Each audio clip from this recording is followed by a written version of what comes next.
ஜாத்த நெகார நம்ம டெய்லி பார்க்குற ஒரு விஷயம் இல்லையா? நம்ம பாஸ்போர்ட்ல, அரசாங்க கட்டிடங்கள்ல, ஏன் நம்ம பள்ளி புத்தகங்கள்ல கூட. ஆனா அதுக்குள்ள இருக்கிற ஒவ்வொரு விஷயமும் என்ன கதை சொல்லுதுன்னு என்னைக்காவது யோசிச்சிருக்கீங்களா? வாங்க, இன்னைக்கு நம்ம தேசிய சின்னத்தோட இதயத்துக்குள்ள ஒரு பயணம் போலாம். இது சும்மா ஒரு படம் மட்டும் இல்லைங்க. இது நம்ம மலேசியாவோட ஆன்மா, வரலாறு, நம்மளோட பன்முகத்தன்மை எல்லாத்தையும் ஒன்னா அடக்கி வச்சிருக்கிற ஒரு கதை பெட்டகம். சரி, வாங்க அந்த பெட்டகத்தை திறந்து அதுக்குள்ள இருக்கிற கதைகளை ஒன்னா பார்க்கலாம். ஒவ்வொரு நாட்டுக்கும் ஒரு முகம் இருக்கு, கரெக்டா? அப்படி நம்ம மலேசியாவுக்கு இருக்கிற முகம்தான் இந்த ஜாத்தா நெகாரா. இது நம்ம இறையாண்மை, நம்ம பெருமை எல்லாத்தோட அடையாளம். 1948ல ஆரம்பிச்ச இதோட பயணம் நம்ம நாட்டோட சேர்ந்தே வளர்ந்து பல மாற்றங்களை சந்திச்சு இன்னைக்கு நம்ம பாக்குற இந்த கம்பீரமான வடிவத்துக்கு வந்திருக்கு. இங்க பாருங்க, இந்த டைம்லைன் ஒரு சூப்பரான கதை சொல்லுது. 1948ல மலாயா கூட்டமைப்பா ஆரம்பிச்சது. அப்புறம் 1963ல பாத்தீங்கன்னா மலேசியா உருவாகும்போது சிங்கப்பூர், சபா, சரவாக்குன்னு புதுசா 3 பேர் நம்ம கூட சேர்ந்தாங்க. அதுக்கப்புறம் 2 வருஷத்துல 1965ல சிங்கப்பூர் பிரிஞ்சு போனதும் இன்னைக்கு நம்ம பார்க்குற இந்த ஃபைனல் டிசைன் உருவாகிடுச்சு. இது வெறும் ஒரு படம் இல்ல, நம்ம நாடோட பயணத்தோட ஒரு மேப்னே சொல்லலாம். சரி, இப்போ இந்த சின்னத்தோட ஒவ்வொரு பாகத்தையும் கொஞ்சம் டீட்டெயிலா பாப்போமா? முதல்ல மேல அந்த உச்சியில இருக்கிற முகட்ல இருந்து ஆரம்பிக்கலாம். நம்ம சின்னத்தோட உச்சிக்கு போலாமாங்க? அங்க ஜொலிக்கிற அந்த தங்கப் பெறையையும் 14 முனை கொண்ட நட்சத்திரத்தையும் பாத்தீங்களா? இதெல்லாம் சும்மா அழகுக்காக வச்சது கிடையாதுங்க. இதுக்குள்ள ரொம்ப ஆழமான அர்த்தங்கள் ஒழிஞ்சிருக்கு. அந்த பிறை இருக்குல்ல, அது இஸ்லாம் நம்ம கூட்டமைப்போட அதிகாரப்பூர்வ மதம் அப்படிங்கறத சொல்லுது. அப்புறம் அந்த 14 முனை நட்சத்திரம், அதோட ஒவ்வொரு முனையும் ஒரு கதை. 13 முனைகள் நம்மளோட 13 மாநிலங்களையும், அந்த 14வது முனை கூட்டரசு பிரதேசங்களையும் குறிக்குது. இவங்க எல்லாரையும் ஒரே கொடைக்கு கீழே கொண்டு வருது. இதுதான் நம்ம தேச ஒற்றுமைக்கான ஃபவுண்டேஷன். அடுத்ததா முகட்ல இருந்து அப்படியே கீழே இறங்கி சின்னத்தோட சென்டர் பாயிண்ட், அதாவது அந்த கேடயத்தை பார்க்கலாம். இந்த கேடயம் மலேசியாவை உருவாக்குற ஒவ்வொரு மாநிலத்தோட தனித்துவத்தையும் ஒன்னா சேர்த்து காட்டுது.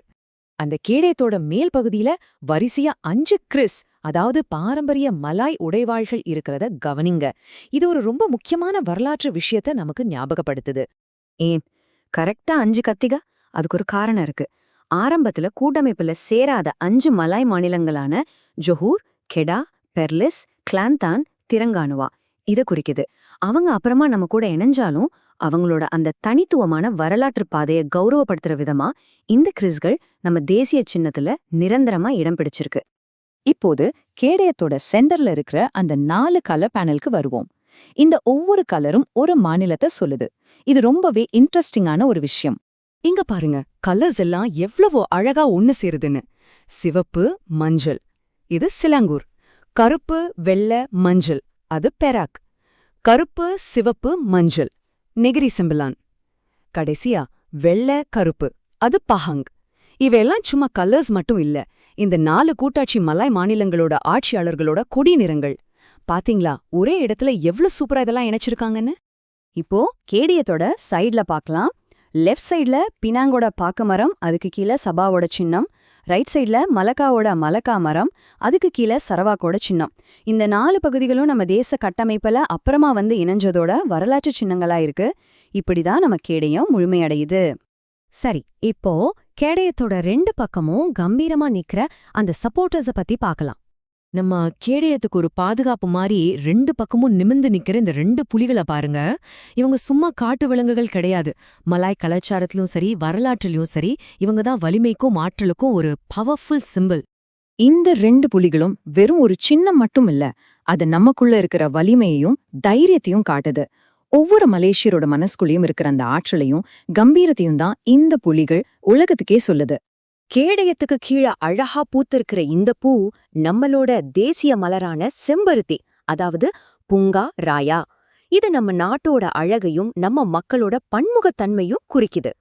கடைசியா இந்த சின்னத்தோட அடித்தளமா இருக்கிற அந்த வாசகத்தை பார்க்கலாம். அந்த சின்னத்துக்கு கீழே ஒரு மஞ்ச நிற பட்டை இருக்கு இல்லையா? அதுல பர்சகித்து பர்தம்பஹ் முத்து அப்படின்னு ஒரு வாசகம் எழுதியிருக்கு. இதோட அர்த்தம் ஒற்றுமையே வலிமை. ரொம்ப பவர்ஃபுல்லான வார்த்தைகள். இந்த வாசகம் மலாயில ரூமி எழுத்துலயும் ஜாவி எழுத்துலயும் எழுதப்பட்டிருக்கு. இது நம்ம மொழியோட பாரம்பரியத்தையும் அதே சமயம் நவீனத்துவத்தையும் ரொம்ப அழகா காட்டுது. அப்போ நம்ம இப்ப பார்த்த மாதிரி பிறை, நட்சத்திரம், கிறிஸ், கலர்ஸ், மரங்கள், புலிகள்னு ஒவ்வொரு சின்னமும் அதுக்குன்னு ஒரு தனி கதைய சொல்லுது. ஆனா இது எல்லாமே ஒன்னா சேரும்போதுதான் மலேசியங்கிற ஒரு பெரிய காவியமே உருவாகுது. அப்படி இருந்தா இந்த ஜாத்தா நெகாராவோட உண்மையான முக்கியத்துவம் என்ன?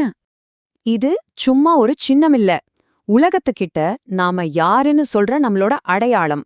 இது நம்ம தேசிய பெருமையோட வெளிப்பாடு. இந்த சின்னத்தை மதிக்கிறதும் இதோட கதைய அடுத்த தலைமுறைக்கு கொண்டு போறதும் நம்ம எல்லாருடைய பொறுப்பு. சரி, இந்த விளக்கத்தை முடிக்கிறதுக்கு முன்னாடி ஒரு கேள்வியோட உங்களை விடுறேன். இவ்வளவு வேகமா மாறிட்டு வர்ற இந்த உலகத்துல ஜாத்தா நெகாரா மாதிரி ஒரு சின்னம், இனம், மதம், மொழின்னு பலவிதமான வேறுபாடுகள் இருக்கிற நம்மள மாதிரி ஒரு தேசத்தை எப்படி தொடர்ந்து ஒன்னா இணைச்சு வைக்க முடியும்? கொஞ்சம் யோசிச்சு பாருங்க.